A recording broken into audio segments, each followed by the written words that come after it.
दा जोङो दिनैहाय मैया जि बाथ्राखौ रायलायदों जे मोननै सोलायस्लु गोनां जरा समानथायनि जि सानफुंनाय बे सानफुंनायाव जोङो मोनथाम रादाय मोनदों। बे मोनथाम रादायानो जाहैबाय मा जोंनिया मोननै समानथाय जोंनि फोरमायारि महर हिसाबै a1x + b1y + c1 = 0 सेथि समानथाय। नैथि समानथाय a2x + b2y + c2 = 0। बे मोननै समानथायनिफ्राय जोङो सानफुंनानै बे सोलायस्लु मोननैनि जि थाफादेर a1 a2 b1 b2 बेनि जेनाखि आरो c1 c2 बिसोरनि जेनाखि रुजुथाय, बे रुजुथाय मानखौ लानानै जों मोनथाम रादायखौ मोनदों। अनजालु फरायसाफोर नोंसोरो गोसोखांफिन जोंनि सेथि रादाया समानथाय मोननैनिफ्राय जरा समानथाय मोननैनिफ्राय मोननाय जि रादाय बिसोरहा आरजानाय बा खोरजानाय समानथाय बिसोरो बिनिफ्राय जों सानफुंनो हायो x आरो y नि मान मोननो हायो आरो बेयो गावजों गाव बे मोननै समानथायनि सावगारिया दोंनैबो सावगारिया गावजों गाव मोनसे थि बिन्दोआव दानस'लायो आरो बे रादायानो जाहैदों a1/a2 is not equal to b1/b2 अर्थात a1/a2 नि माना जेसेबां b1/b2 नि मानजों बेयो माब्लाबाबो समान जाया। बेबायदि जायोब्ला जों बेखौ मोनो। नेक्स्ट जों मोनदों मा जे लिक जागोन दोंनैबो सावगारिया जरा समानथाय दोंनैबो सावगारिया लिक जागोन आरो गुबुन मोनसेया मोनबावदों जों मा बिसोरो जाबसिनलायगोन। बे रादायफोरखौबो जों गोसोआव लानांगोन। जों मैया रायलायबाय आरो दिनैबो जोङो बिनिनो माखासे सानफुंनाय जों साननि जोङो सोंथि 3.1 नि सोंथि 3.1 नि सोंथि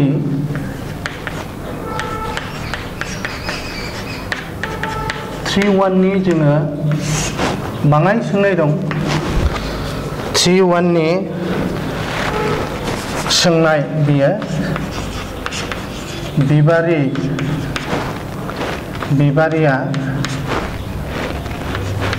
बिनि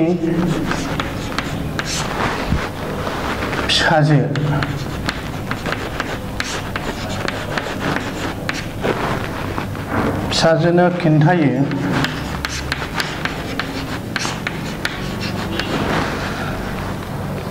मा खिन्थायो 7 बोसोर सिगां 7 बोसोर सिगां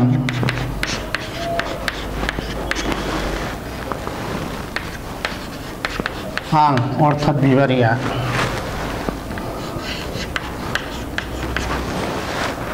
बै समाव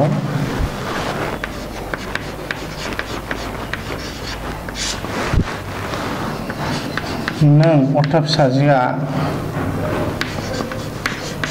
जेसेबां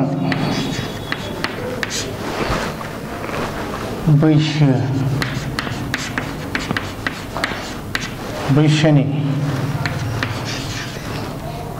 बेनि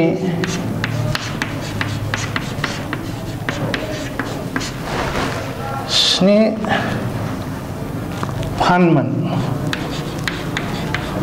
फान देरसिनमोन थारमाने बिमाया बिबारिया फिसाजोनि आरो दानिफ्राय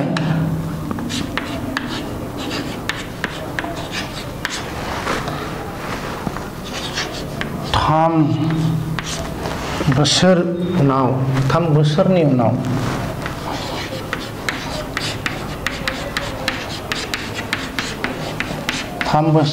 उनाव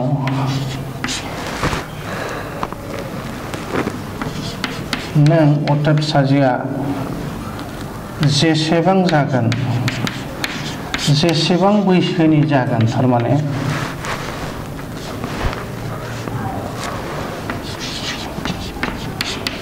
बैसो जागोन आं अर्थात बिबारिया आं नोंनि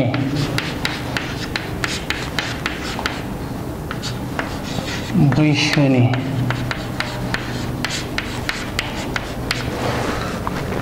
फानथाम जाहैगोन 3 फान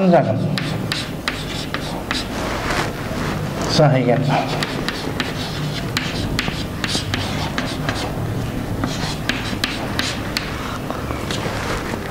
बे फोरमायथिखौ रोदा सानखान्थिजों सानफुं। बे फोरमायथिखौ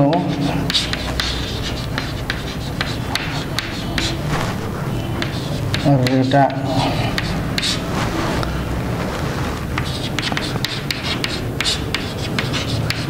सानखान्थिजों सानफुं। सोंनाय बेनिखायनो फिननायाव जोङो हमनानै लानांगोन। मा होनदों? सोंनाया 3.1 नि मोनसे सोंनाय। बिबारिया बिनि फिसाजोनो खिन्थाबाय, बाथ्राखौ बुंबाय जे 7 बोसोर सिगां आं बै समाव नोंनि जेसेबां बैसो, नों जेसेबां बैसो फिसाजोआ बेनि 7 फानमोन, अर्थात 7 फान देरसिन, आरो दानिफ्राय 3 बोसोरनि उनाव नों जेसेबां बैसो जागोन आं अर्थात बिबारिया नोंनि बैसोनि फानथाम जाहैगोन। बे फोरमायथिखौ रोदा सानखान्थिजों जोङो फोरमायनांगौ, सानफुंनांगौ। बे बेलायाव जोङो बिमा आरो फिसानि बैसोखौ हमनानै लानांगोन। बेनिखायनो जों हमनानै लाबाय,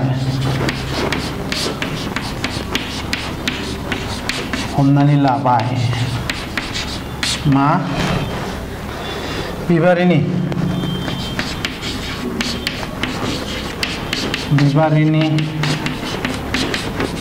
दानि प्रेजेन्ट बैसो X बोसोर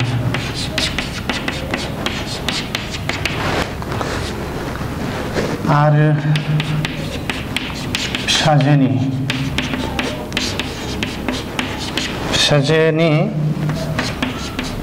दानि बैसो Y बोसोर जों हमबाय, Y बोसोर। होनबा बाथ्रा बायदियै, सोंलु बायदियै सिगांनि जेनाखि बाथ्रा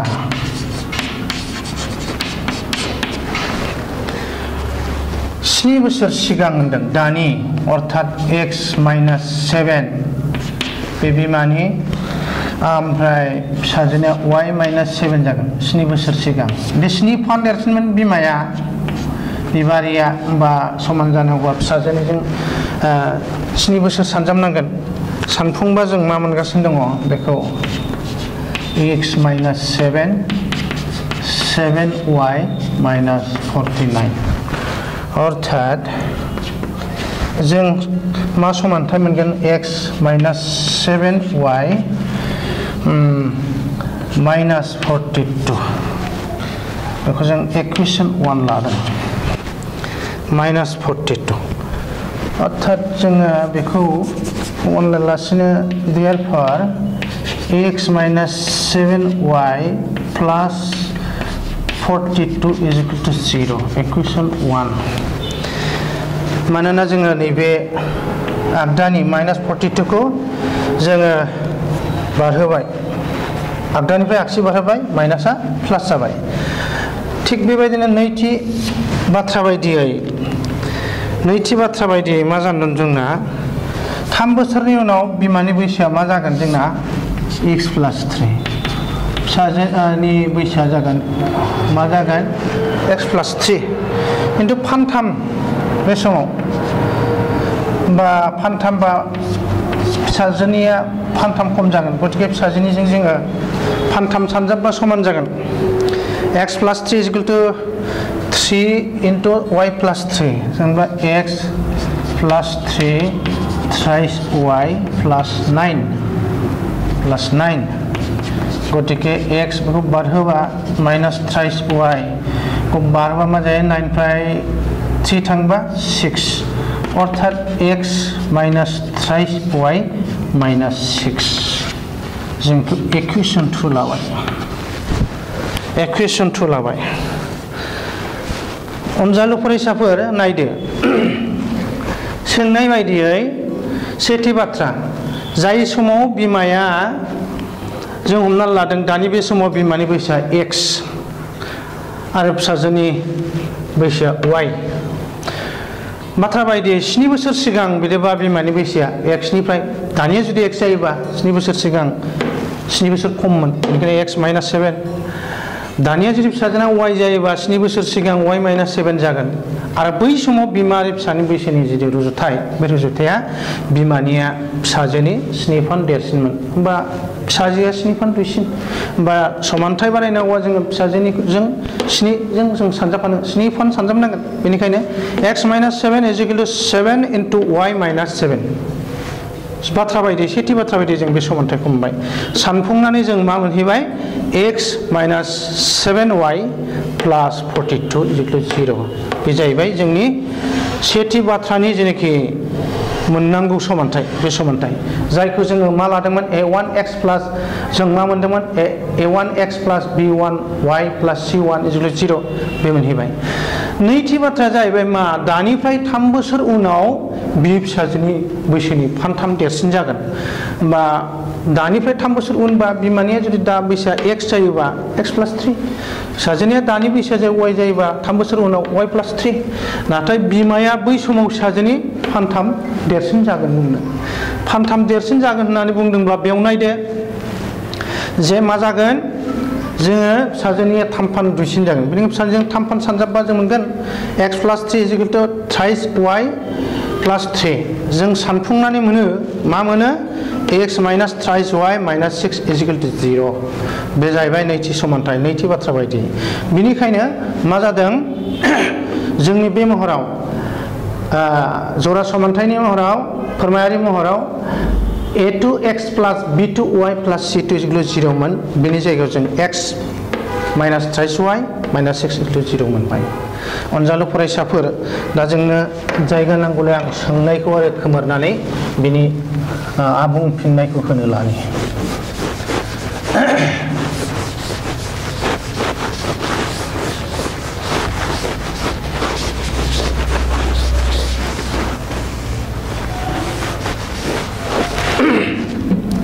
नायदो जिथु से नं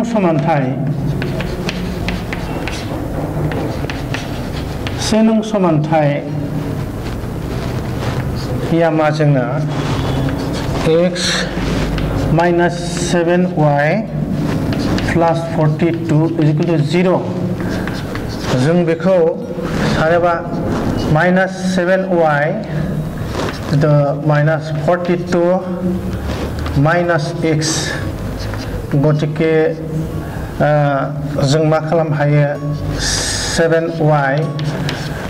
42 + x बानायनो हायो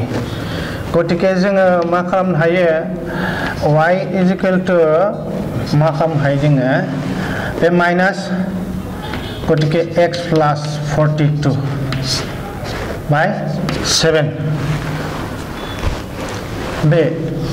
आरो 2 नं समानथायखौ जों मा खालामनो हायो बेनि थाखाय जों बेनि माबाखौ लानोसै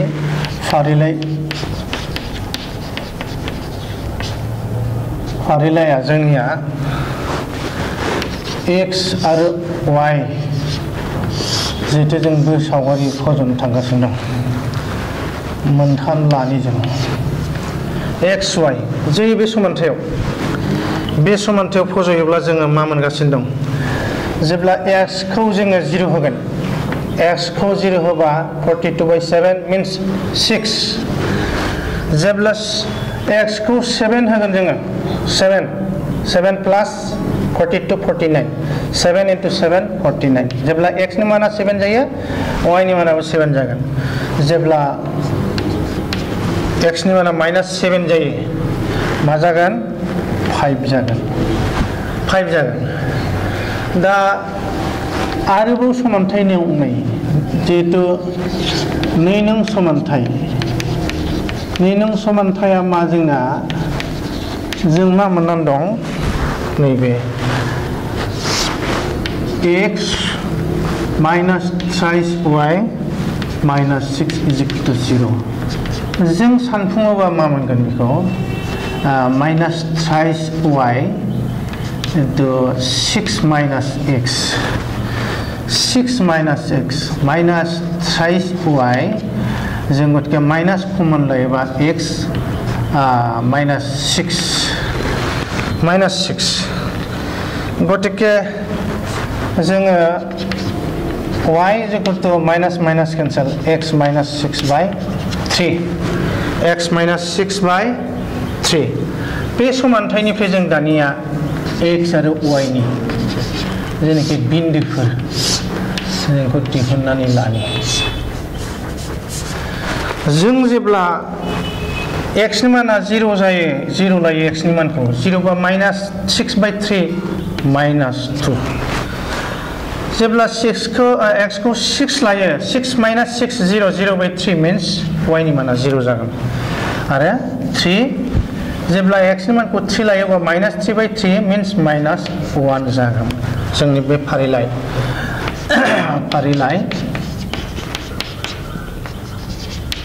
नै बे सेमोन गतिके अनजालु फरायसाफोर जों दा नायदो जोङो बाथ्रा बायदियै मोननाय सेथि समानथाय x minus 7y plus 42 is equal to 0 बेनिफ्राय सानफुंनानै मोनबाय जोङो जितु सावगारि फज'नांगौ y is equal to x plus 42 by 7 मोनबाय बेयाव जोङो x नि मानखौ 0 x नि मानखौ 0 होयोब्ला 0 लायोब्ला जों मा सानफुंबा मा मोनगोन जोङो 6 बे x नि मानखौ जुदि 7 लायोबा जोङो सानफुंबा मा मोनगोन जोङो y नि मानखौ 7 बे x नि मानखौ जों -7 जुदि लायोबा सानफुंनानै मा मोनगोन जों 5 थिग बेबायदिनो समानथाय नं 2 निफ्राय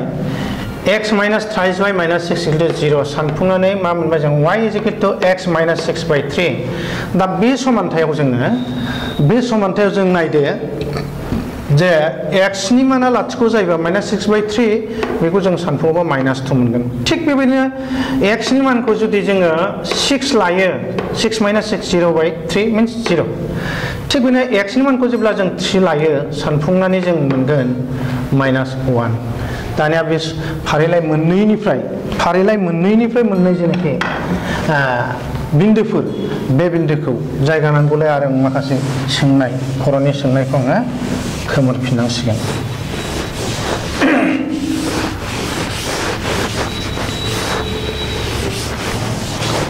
नायदो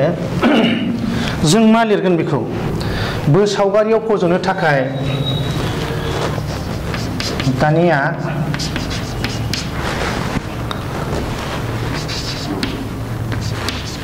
बो सावगारि बिलाइयाव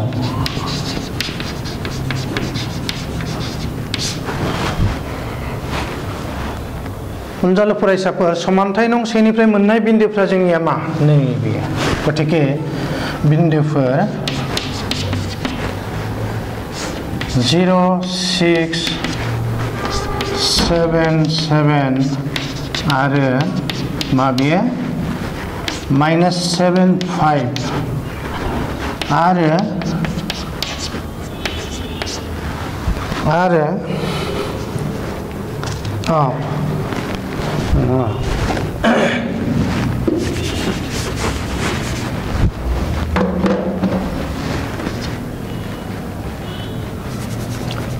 सेभेन थिगानो दं आरो -7 5 खौ फज'नानै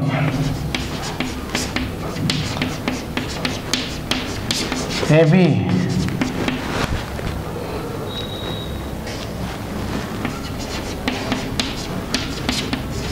मोनबाय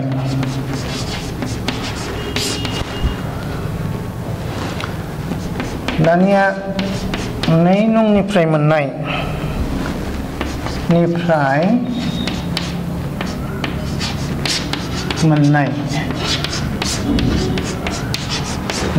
जों मा मोनगासिनो दं 2 नंनिफ्राय जों मा मोनगासिनो दं 2 नंनिफ्राय 0, -2 6, 0 आरो मा मोनगासिनो दं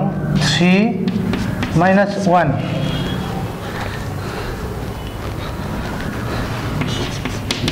जरा बिंदु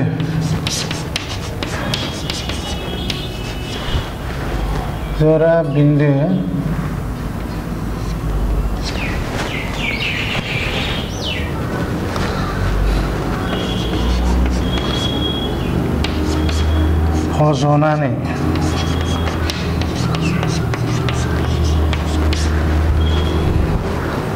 जों मा मोनगासिनो दं CD खौ मोनगासिनो दं CD खौ मोनबाय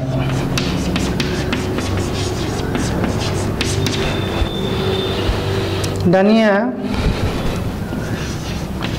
बे AB आरो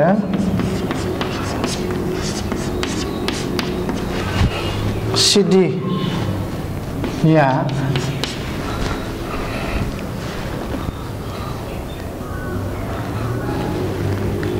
यानो जाबाय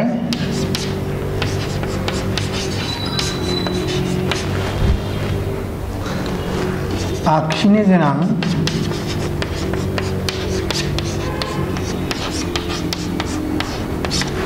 बोसावगारि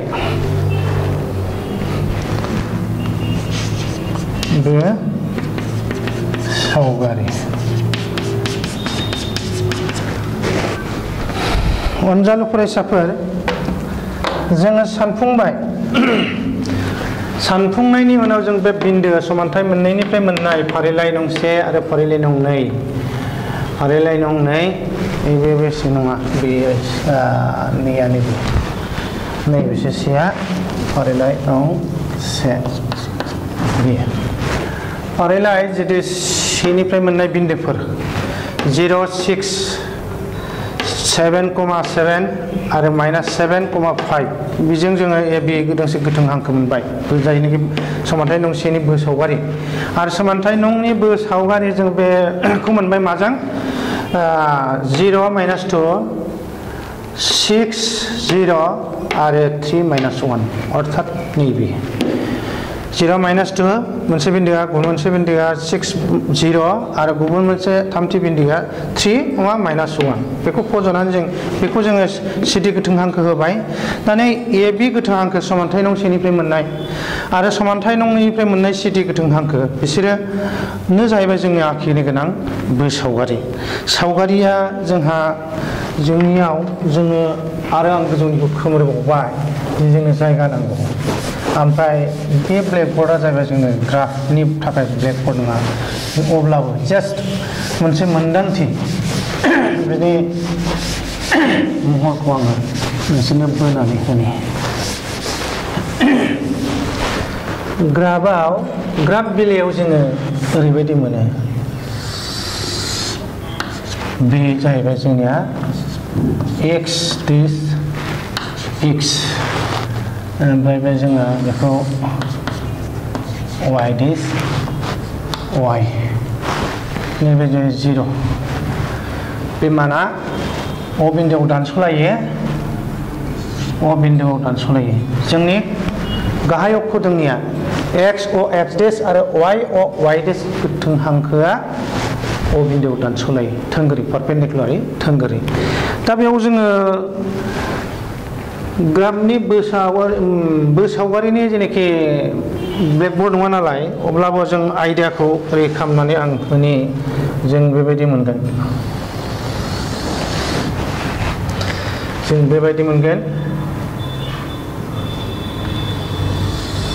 जोबोद गोजानाव दानलायगोन बिसोरो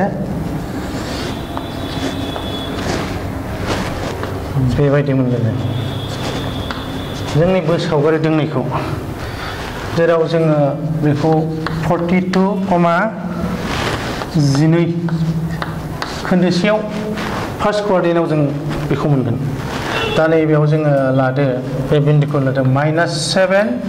5 नैबे बिन्दोआ जाबाय 0 6 आरो बे बिन्दोनि गेजेराव 7 थागोन नैबे जाहैगोन जोंना 0 -2 नैबे बिन्दोआ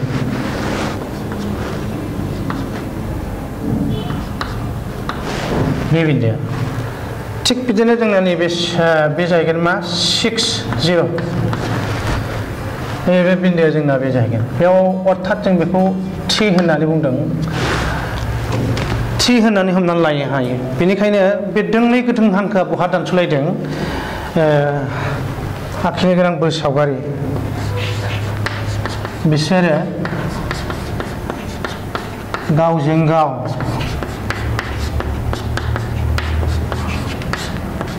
थि अर्थात 42,12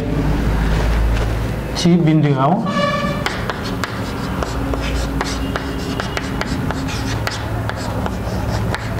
दानस'लायदों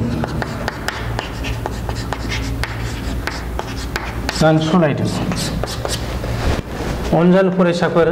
नायदो जोङो बेबायदि मोनगोन बो सावगारि जोंना बिदि जागोन दा बेयाव मोनसे बाथ्राखौ लिरदेरना लानांगौ मा बेयाव ब्लेकबर्डनि ग्राफनि जितु ब्लेकबर्ड नङा बेनिखायनो बेयाव जोङो आं बेबायदि आखिनांबाय जे बो सावगारि बिलाइनि मोनफ्रोमबो बर्ग दब्लायखौ बा मोननै बर्ग दब्लायखौ बा मोनसे बर्ग दब्लायखौ मोनसेबा जोंनि बे मानखौ नायनानै जोङो दा जों मोनसे बर्ग दब्लायनि लावथायखौ जों सानगुदि होननानै हमना लानाय बे बाथ्राखौ जों बुंनो हायो अनजालु फरायसाफोर गतिके जोङो दिनै सोंथि 3.1 नि मोनसे सोंनायनि फिननायखौ जों बेबायदि फिनबाय न'आव मोजाङै नायदो आङो नेक्स्ट बिनि उनाव जोङो बे जरा समानथायनि जेनाखि नायफोरनाय आनजाद बबेया खोरजानाय बबेया खोरजायै बे 3.2 सोंथिनि बे सोंथिनि थाखाय जोङो आवगायनो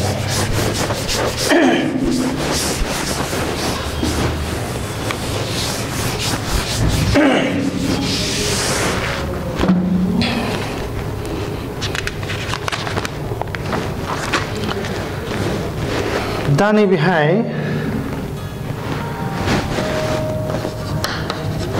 3.3 जों नायनो मा होनदों जरासे हांखोआरि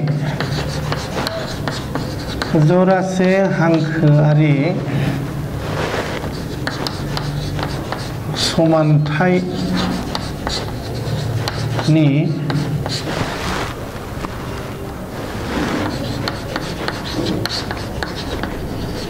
मावफुंथायनि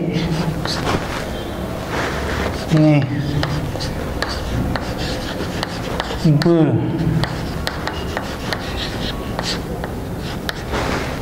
सावगारि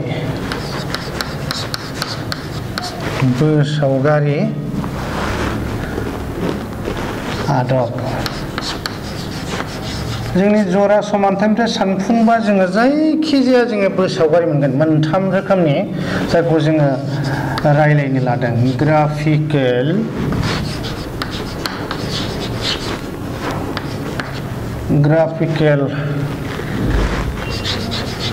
method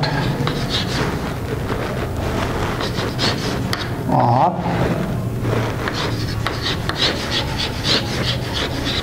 solution of a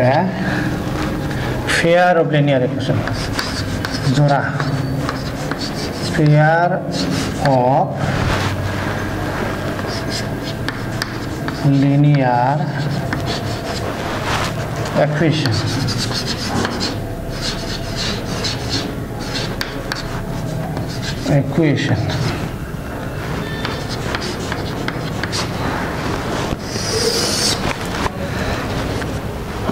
अनजालु फरायसाफोर नायदो जों दा मा रायलायनो नागिरदों जरासे हांखोआरि समानथायनि मावफुंथायनि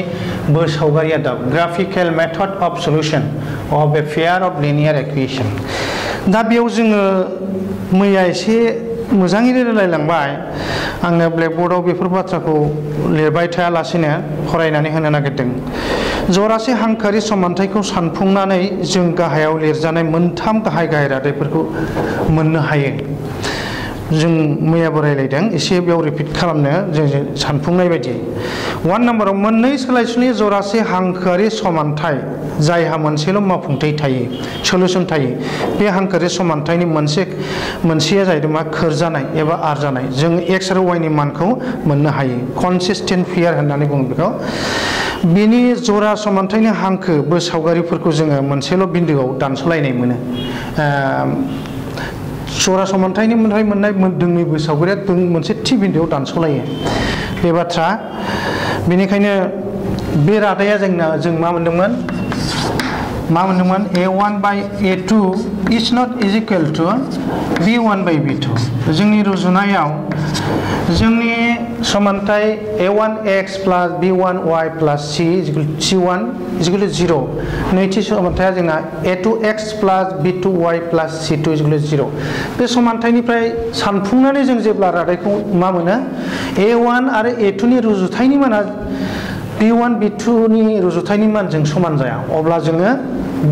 बोसावगारि दोंनैखौ गावजों गाव माबा मोनसे थि बिन्दोआव दानस'लायनाय मोनो बेनिफ्राय जोङो 2 नम्बराव जों मा मोनदोंमोन बेयाव समान मान आरो जरासे हांखोआरि समानथायहा जोबथानाय गैयि आगोसार मावफुंथाय थायो बेबायदि जराखौ जों मोननै सोलायसोल' थानाय हांखोआरि समानथायनि मोनसे सोनारथा जरा मोनसेया मोनसेनि सायाव डिपेन्ड खालामनाय डिपेन्डेन्ट पेयार बुंनाय जायो बेखौ मिथिनानै लादि जोङो बे हांखोआरि समानथायनि मोनसे सोनारथा जराया जेब्लाबो खोरजानाय एबा आरजानाय माने जों बेखौ x y नि मानखौ मोनफुंनो हायो बेनि जरा समानथायनि हांखोफ्रा ग्राफिकेल रिप्रेजेन्टेशना मा जागोन नांजाबलायनाय जागोन अर्थात जाबसिनलायनाय कनसाइडेन्ट जागोन आरोखि जोङो बे रादायाव जों मा मोननो हायो 2 नम्बराव जाबसिनलायो कनसाइडेन्ट जायो मा रादायाव a1 by a2 is equal to b1 by b2 is equal to c1 by c2 मोनथामबो थाफादेरनि जेनाखि रुजुथाय बे रुजुथाय मानफ्रा जुदि नैबे रादायाव थायो दिस कन्डिशन अब्ला मा जागोन जोंनि जरा समानथायनिफ्राय मोननाय सानफुंनाय बोसावगारि जोङो ग्राफ बिलायाव फज'नाय मा जागोन जाबसिनलायगोन फज'लायोबा समानथाय नं सेनिफ्राय मोननाय जेनाखि गोथों हांखो मोनगोन जोङो समानथाय नं नैयाबो बे एखे गोथों हांखोनि सायावनो जाबसिनगोन कनसाइडेन्ट जागोन 3 नम्बरा जाहैदों जोंना मा जाय जरासे हांखोआरि समानथाया मावफुंथाय गैया सलुशन गैया जों x आरो y नि मानखौ बेयाव रोखा मोना बेखौ हांखोआरि समानथायनि मोनसे खोरजायै एबा आरजायै इनकनसिस्टेन्ट पेयार होननानै बुंनाय जायो आरो बे बेलायाव जोंनि रादाया मा जागोन a1 by a2 is equal to b1 by b2 is not is equal to c1 by c2 बे समानथाय नं मोननैनिफ्राय मोननाय जेनाखि कोएफिशिएन्टफोरनि एबा सोलिग्राजों थाफा देर अनजिमानि जेने रुजुथाय बे रुजुथाया नैबे रादायाव थागोन a1 by a2 नि माना जेसे जागोन b1 by b2 नि मानाबो एसेबांनो जागोन नाथाय a1 a2 आरो b1 b2 नि माना समान जाब्लाबो c1 c2 नि माना बिसिनिजों समान जानाय नङा अब्ला जों मा मोनगोन जोंनि जरा समानथायनिफ्राय मोननाय जेनाखि बोसावगारि दोंनै बोसावगारि मोननै समानथायनि बे दोंनै बोसावगारिया दोंसेया गुबुन दोंसेनि समान जानथायाव दोरोदबाय थागोन जायनिखाय जों मा होनदों बेखौ जोङो आरजायै होनना बुंदों खोरजायै होनना बुंदों सलुशन खालामनो हाया अर्थात जों बे बेलायाव जोङो मा मोनगोन बे बेलायाव जों मा मोनगोन लिक हांखो मोनगोन पेरेलेल हांखो मोनगोन अनजालु फरायसाफोर गतिके जोङो बेयाव बेबायदि रायलायदों दानि बे समाव जोङो आरोबाव एसे आवगायबावगोन